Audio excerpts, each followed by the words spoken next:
All right, today we're going to talk about tax prep tips for small businesses. Why? Because it's the perfect time of the year. It's the beginning of 2023. We've just closed out 2022, and the tax returns are going to be due here shortly in April for 2022. So, what do you want to do? You want to get all your documents together. Maybe you have no documents, but if you're using a bank account, that can be the source of all the information that you need to prepare your tax return. Get your income together, that would be all the deposits, sort out the expenses. If you have a bank account with a bank like Wells Fargo or Bank of America or a major bank, you can pull the information into an Excel spreadsheet and then you can sort all the transactions to make it simple. For example, you download all the transactions to Excel, you organize the transactions by the name, and all of a sudden you see 12 Verizon transactions. You can highlight them all. There you have the total of your cell phone expenses. Staples can be a transaction on your bank statements. All your Staples transactions will be organized in order. You highlight them. There's your total for supplies.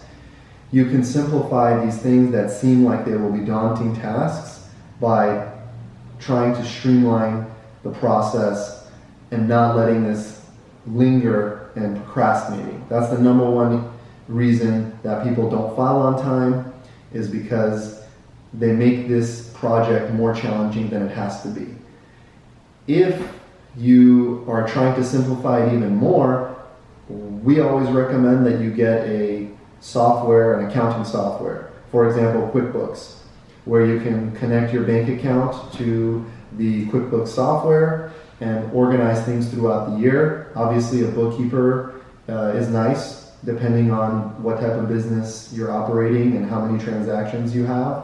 But to start, I would say getting your paperwork together. 1099s will be issued by the end of the month and should be coming to you early February. Getting all your income accounted for, starting to tally up your expenses so you can put together a profit and loss statement. All these things should be started now so that you're not scrambling last minute and you can focus on operating your business for 2023. In addition, this is a good time to start considering what your estimated payments should be for 2023. So you don't owe, if you have a tax liability for past years or you're going to owe for 2022, you want to start planning on how you can eliminate tax debt going forward for 2023 by making estimated payments, and that starts by getting your year of 2022 in order. Once you get all your tax documents together, what you have, and if you have additional questions, you can ask your accountant, your preparer, or whoever is doing your tax return, the small ones. Don't get caught up on one particular transaction and put it off. Usually that's what happens. Oh, I don't know what to do with this expense, I'll get back to it. And then it becomes April 13th and the tax return is due in 2 days. Set it aside, continue with the rest of your preparation, contact your preparer, lean on the person that you've hired to help you with this to simplify the process.